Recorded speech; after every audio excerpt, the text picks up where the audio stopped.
Você tem uma parcela maior nisso. Muito obrigado. Ó, eu que fico feliz, gente, com um e-mail desse. Claro que agora estou muito mais envolvida nos estudos do que antes.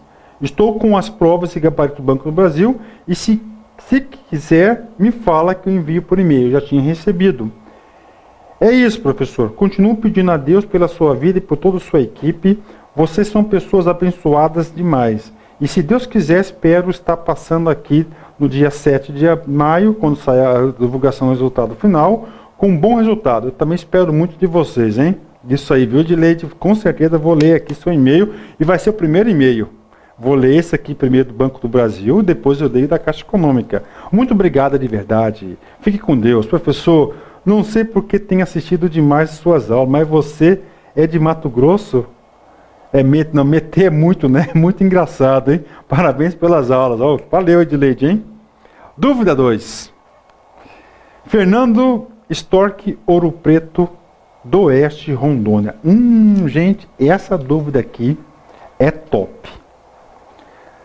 Essa dúvida aqui envolve a nossa Bíblia do Sistema Financeiro Nacional. Cara, falei com você. Aí. Essa dúvida envolve a nossa Bíblia do Sistema Financeiro Nacional. Qual é essa Bíblia, gente? Ó, vai lá, não estou nem olhando, hein? Lei 4.595. Então, a Lei 4.595 é a nossa Bíblia. Mas o que tem de errado nessa nossa Bíblia? Vamos ler a dúvida do aluno. Boa tarde, professor Luiz. Boa tarde, agora é boa noite, né? Estudando sobre o Sistema Financeiro Nacional, tive uma dúvida em uma videoaula sua, estou aqui para tirá-la. Bacana, tira a dúvida, é para isso. O senhor disse a respeito de uma questão do Banco do Brasil 2011 que a FCC, em uma instituição internacional, deve ser autorizada pelo Poder Executivo e não pelo Banco Central, para se instalar no Brasil. Claro, está corretíssima a questão. Efetuando a leitura da nossa Bíblia, qual que é a Bíblia? 4.595/64, pude observar no artigo 10, inciso 10, que fala que compete ao Bacen conceder autorização para que possa funcionar no país. Gostaria que, se possível, o senhor tirasse essa dúvida para mim. Desde já, lhe parabenizo, o curso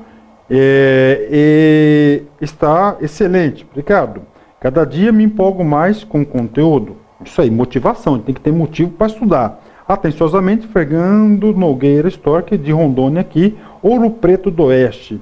Fique à vontade para divulgar meu nome, mesmo que eu esteja errado, pois quero apenas aprender sempre mais. Muito obrigado pela atitude, hein, Fernando? Ó, isso aqui chama-se produção de inteligência coletiva. Vamos lá. Obrigado pelo contato e apoio.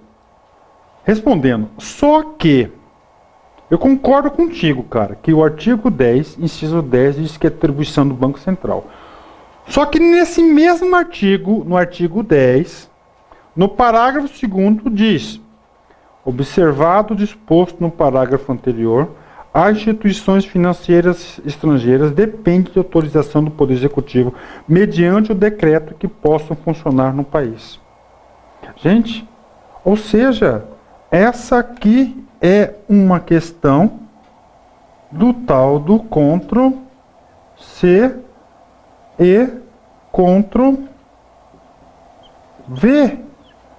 O cara copiou isso aqui, ó, estrangeiras, Poder Executivo, não é isso? Decreto. Só que o aluno leu essa palavra vetado. Então, gente, atenção, eu recebi dezenas, centenas de e-mails durante esse curso. Isso aqui pode cair na prova de vocês. Essa palavra vetado leva à conclusão que esse artigo 2º aqui, ele está vetado. Ou seja, ele foi retirado do mundo jurídico. Certo ou errado? Errado. Ele não foi retirado. Em 64, quando foi editada essa lei, O chefe do Poder Executivo podia o quê? Vetar em partes o artigo. Coisa que hoje não pode. Hoje, ou ele veta o parágrafo 2º por inteiro, ou ele vai sancionar o artigo o parágrafo por inteiro. Então o que aconteceu? Esse vetado significa que houve um veto que parcial do parágrafo 2º, conclusão. 100% do que está escrito aqui está em vigência. Ah, professor, para com isso. Exatamente. Agora, coisa que não existe depois da Constituição de 88. Porque na Constituição de 88, o chefe do Executivo pode vetar, mas não pode fazer vetar parcialmente um inciso, um artigo ou um parágrafo. Ou ele veta por inteiro, ou ele sanciona. Bacana? Mas vou aprofundar mais isso aí. Por quê? Porque essa lei está repleta dessa palavra vetada. Gente, é complexo o sistema. Vamos lá. Conclusão. A questão foi cópia do artigo. Aproveita a oportunidade para solicitar sua autorização para inserir no Tira Dúvidas, né? Ele já tinha dado, mesmo assim podia. Ok? Palavra vetado. Olha só, tá aqui, cara. Tá na aula de Tira Dúvidas para vocês complementar. As razões do veto é para ler. É para ler. Aqui. As expressões instalar ou transferir dependências do território nacional, alterar estatutos, modificar capital. Então, essas 3 linhas aqui, gente, estavam inseridas no parágrafo 2º. O presidente da República chegou e falou o seguinte, ó, eu não concordo com essas 3 linhas. O que ele fez aqui, ó? Constante na parte final do parágrafo 2º. Ele fez o quê? Vetou. Por isso que lá aparece a palavra vetado, mas aquilo que está escrito tem validade. Houve o quê? O fenômeno do veto parcial.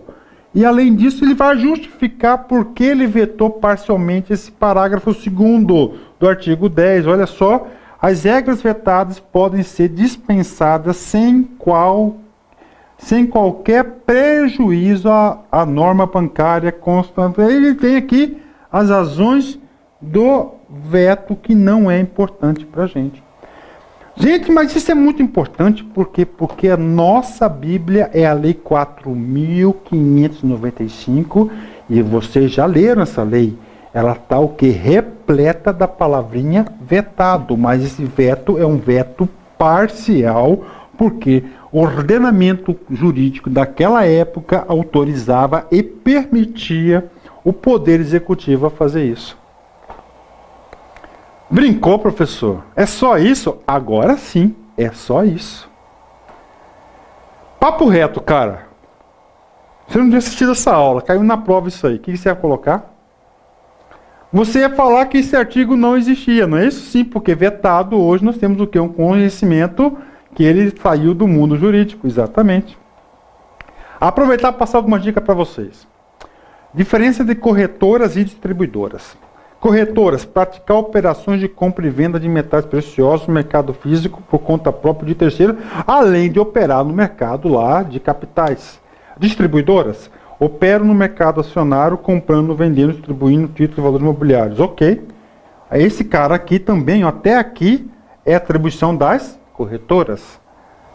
Inclusive ouro financeiro, por conta de terceiros. Gente, a principal diferença entre um e outro está aqui, ó. Metais preciosos no mercado físico. As corretoras, inclusive ouro, outras somente ouro financeiro. Pronto, olha aí que dica, né? Que foi de aluno, né? 3. Diogo Araújo. Caro professor, gostaria que solucionasse algumas dúvidas. Claro, Diogo. Isso aqui foi lá via mensagem do Facebook. A diferença entre mercado primário e mercado secundário está somente no fato de o primeiro ser a primeira colocação de títulos de mercado? Está perguntando. Ambos os mercados são operados na bolsa? Não. Em suma, a empresa emite ações que vão para a bolsa de valores ou balcão organizado e é a primeira vez que são compradas é caracterizada como mercado primário. E daí em diante as operações com este mesmo título serão no mercado secundário? Eu respondi para ele, Diogo. Vamos tentar, Diogo. Tá. Tá lá. Isso aqui é depois de um bate-papo, né? A colocação primária de ações no mercado primário não precisa necessariamente ocorrer na bolsa, pois não pode ter outras formas, tais como mercado balcão, pregão, venda direta aos acionistas, bem com preferência de compras e seu estatuto. Uma vez esses títulos inseridos no mercado, somente poderão ser negociados na bolsa de valores, ou seja, mercado secundário. Cara, tem duas coisas importantes aqui. O cara vai falar o seguinte, ó, mercado primário, primeira vez das ações, somente na bolsa. Tá errado, cara.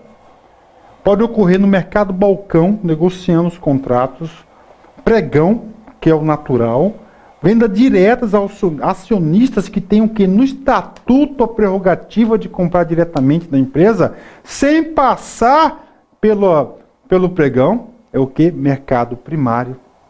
Depois que você adquiriu essas ações, aí para negociá-las, aí sim, obrigatoriamente tem que passar no mercado de secundário, na bolsa de valores, lá no pregão. Ok? Então, pregão exclusivo do mercado secundário. Professor, no mercado primário pode ocorrer negociação no pregão? Claro que pode. Tá? Claro que pode. Ok? Legal? Tá sentindo seguro? Eu sinto isso, gente, a energia. Gente, olha, no dia 22 eu vou preparar. Tá? Eu vou sair, eu vou acordar cedo. Tá? Vou tomando cerveja uma vez por semana só. Eu vou reservar esse dia para o domingo. Vou comprar lá umas itaipavazinha que eu adoro. Comprar uma picanha. Vou fazer uma picanha para minha família. Vou assar. E vou só aguardar, ó. Ansiedade. De repente vai começar a chegar as mensagens, e-mail, conectar dois computadores, um no e-mail e outro no Facebook, ligados, para mim ficar acompanhando o retorno positivo, porque eu confio em vocês. E vocês têm que confiar em si próprios. Agora, gente, aquela questão da humildade. O aluno não pode chegar a falar, já sei tudo. Por quê? Porque aí ele vai relaxar. Ele relaxando, ele vai perder pontos preciosos que pode fazer diferença. Dúvida 4. Gente, a dúvida 4, na verdade, é uma explicação. Por que uma explicação? Porque eu prometi para vocês que eu ia explicar sobre o quê? O Fundo Garantidor de Crédito. Aí uma aluna, professor, o senhor falou durante o curso regular que o senhor ia explicar o Fundo Garantidor de Crédito. E não explicou. Como essa vai ser a nossa última aula, antes da aula de reta final, eu substituir a dúvida 4 por essa explicação. Vamos explicar o que é o Fundo Garantidor de Crédito? Vamos fazer uma leitura. Em agosto de 1995, através da resolução 2197, de 31 de agosto de 95, o Conselho Monetário Nacional autoriza a constituição de entidade privada. Opa, parou. Cara, o cara vai falar que o Fundo Garantidor de Crédito é uma entidade pública. Ela não é uma entidade pública, é uma entidade o quê? Privada, sem fins lucrativos, destinadas a administrar mecanismos de proteção a titulares de créditos contra instituições financeiras. Gente, antes de prosseguir, o que aconteceu? Olha aqui, ó, 31 de agosto de 95. Gente, em 94 houve o quê? Plano, aliás, vou melhorar isso aqui. Pontinha aqui, né? Olha aqui. Olha só, gente. Comigo. 94. Olha só. 94. Houve o quê? O plano real. Olha aí. Isso aqui pode cair também na prova de atualidades, hein? Depois de 94 e antes de 94. Gente, antes de 94, o maior rendimento dos bancos era o quê? o fator inflacionário. Como assim, professor? Fator inflacionário. Porque, gente, olha só, se você tem R$ 1.000 na conta corrente hoje, tá certo? Nós chegamos a ter o quê? Inflação de 5% ao dia. Amanhã, esse dinheiro parado lá vai ser menos o quê? A inflação do dia. Ou seja, ele está o quê? Desvalorizando. Então, os bancos, gente, tinham o quê? Eles bancos que mais ganhavam com o quê? Com a inflação. Depois da estabilização de 95, o que aconteceu? Fim da inflação. Ou seja, fim do ganho inflacionário. Então, aqueles bancos que não eram eficientes, aconteceram com ele, ó, X, caixão, quebraram. Houve o quê? Houve uma grande estabilidade no mercado, tá certo? Porque os principais rendimentos eram o fator inflacionário. De um dia para o outro, o plano real, graças a Deus, deu certo, acabou com a inflação, e agora o que? Os bancos estavam quebrados, e estavam dando uma quebradeira geral, e o governo tinha que criar algumas providências para dar o quê?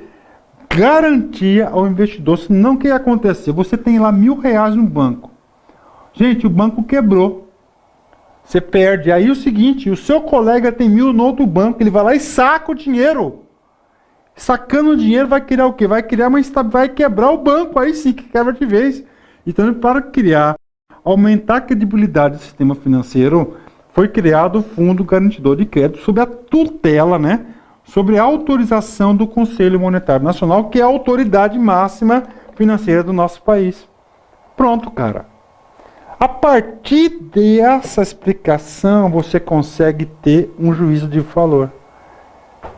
O Fundo Garantidor de Crédito veio para dar o quê? Solidificação, maior credibilidade do sistema financeiro. É uma entidade pública? Não, é o quê? Privada. Oh. Fácil. Privada. Aqui. Em novembro de 95, o Estatuto de Regulamento da nova entidade, ok, bacana. Bacana. O Fundo Garantidor de Crédito é uma entidade privada sem fins lucrativos que administra o mecanismo de proteção correntista. Então, vai proteger quem? Quem tem dinheiro aplicado no sistema financeiro nacional. Poupadores e investidores contra instituições financeiras em caso de intervenção, liquidação ou falência. Para quê? Para proteger o nosso dinheirinho. São associados ao Fundo Garantidor de Crédito os bancos múltiplos, os bancos comerciais, os bancos de investimentos, os bancos de desenvolvimento, a Caixa Econômica Federal, as sociedades de crédito, financiamento e investimento, que são as financeiras, as sociedades de crédito imobiliário, as companhias hipotecárias e as associações de poupança e empréstimo. Gente, não tem jeito. Papo reto, obrigação, memorizar. Memorizar. Essas são as entidades que são associadas ao Fundo Garantidor de Crédito. Gente, atenção. Por exemplo, olha só.